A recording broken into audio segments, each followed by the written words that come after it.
Olá pessoal, tudo bem? Estou de volta aqui no meio do mato para conversar com vocês sobre mais um conteúdo do tema de botânica.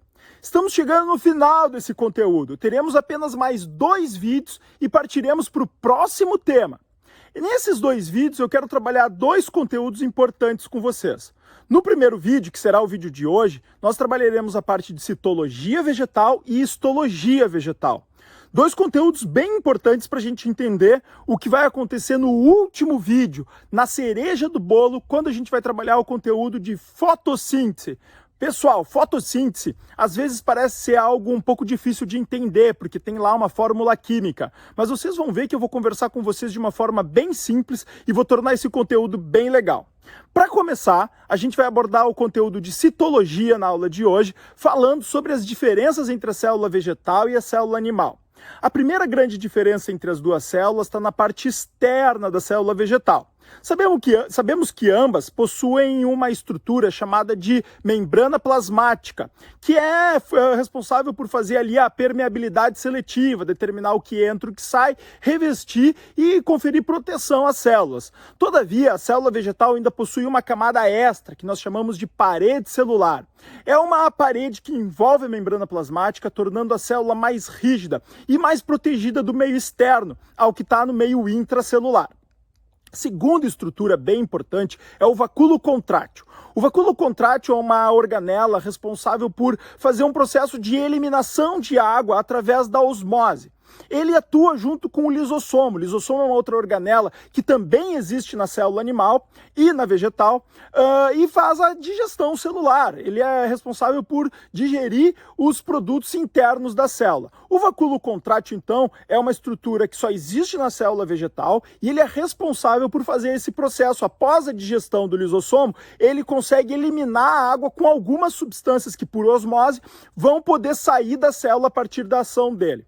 Depois nós temos uma última estrutura para ser abordada que vai diferenciar bem e tornar bem marcada as grandes diferenças entre a célula animal e a vegetal.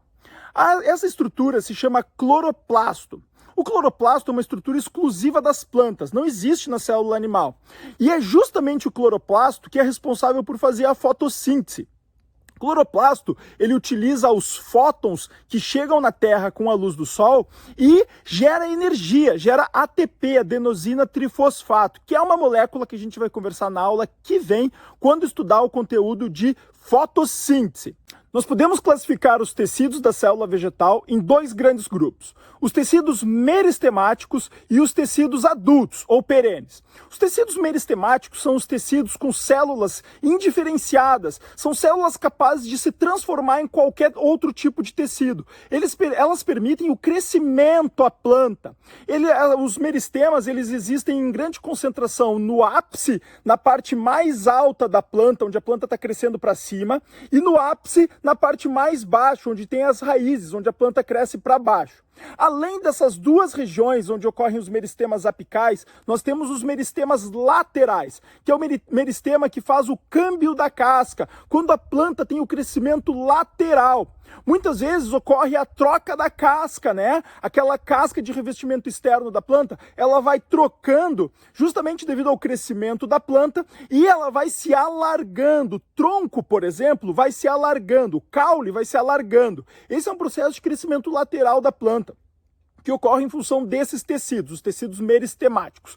Os tecidos adultos ou perenes nós podemos classificar em 4 tipos. O primeiro deles, condução e sustentação, xilema e floema. Xilema e floema são 2 tipos de tecido que fazem condução, são responsáveis por constituir os vasos da planta. Tanto a locomoção e transporte de líquido como de substâncias sólidas, microscópicas, como sais minerais, por exemplo, são transportados através de xilema e floema. O segundo deles, colênquima e esclerênquima, são tecidos responsáveis por fazer a sustentação da planta, o que vai dar rigidez e, sobretudo, vai fazer a planta poder buscar altura para ela poder capturar a luz do sol em ambientes como esse, por exemplo, de mata bem densa, onde existem muitas plantas. Também vai ajudar a planta a se proteger da ação do vento, por exemplo, né? Porque a gente sabe que o vento faz a árvore ou a plantinha lá balançar, e é justamente esse tipo de tecido que vai conferir o suporte e sustentação da planta. O terceiro tipo de tecido é o tecido de revestimento, nós chamamos de epiderme e suber. São os tecidos externos que revestem tanto as folhas como os troncos, como a casca. Nós temos, por exemplo, a epiderme nas folhas e o suber na casca de uma árvore. Um exemplo bem clássico para vocês conseguirem visualizar.